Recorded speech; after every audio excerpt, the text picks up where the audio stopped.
notice what Paul said, be imitators of Christ. Whose? Be imitators of whom? But don't you think it would be easier to say imitate Christ? But how can you imitate me if I am a human being with weaknesses? But he said, no, don't imitate Christ. You know why, don't you? For if they imitated him, they would imitate the one before the cross and fall under the curse and fall out of the law of faith. So Paul loved the church so much that he said, no, do not imitate Christ, imitate me. For when the risen Christ appeared to him, he gave him instructions. That is why he wrote, be imitators of me, just as I also am of Christ. But which Christ is he talking about? The one who was resurrected, because that is the one he represented. What a science. Do you know that this is the missing link? The day the world. And that is going to take place. But the day that takes place, all the nations will enter into such a great glory, and all the millions of angels are going to manifest on this earth.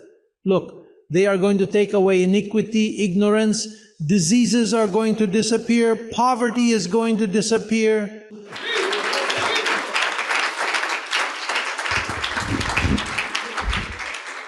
Because what happens is that God paid a very large price. God humanized himself for this purpose, and then by violating that law, he exposed to you a law that is a science that works, that makes you happy, that heals you,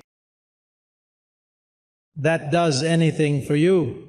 But then by looking at the one who made it with his body, you invalidate everything that happened. Philippians chapter 4, verse 9.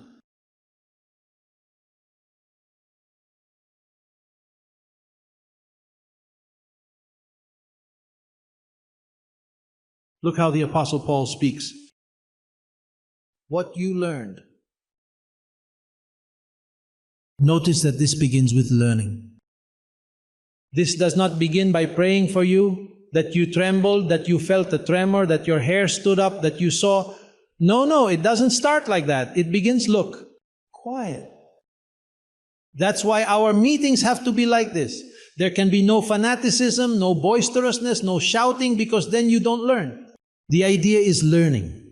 The first thing is, notice how Paul says, in the order it takes. The things which you learn and received and heard and saw in Christ. He could not use the example of Jesus of Nazareth because otherwise they would set their sights on him. That is why Paul wrote, in me. And because of this is that the apostles called him Antichrist and said, this is evil. They didn't get along with Paul. Don't you see that Paul was seen as an egocentric? The things which you learned and saw in me? But Paul was not doing it for personal reasons. Paul was doing it to keep them from putting their eyes before the cross. Well, for that work, Paul was called the Antichrist.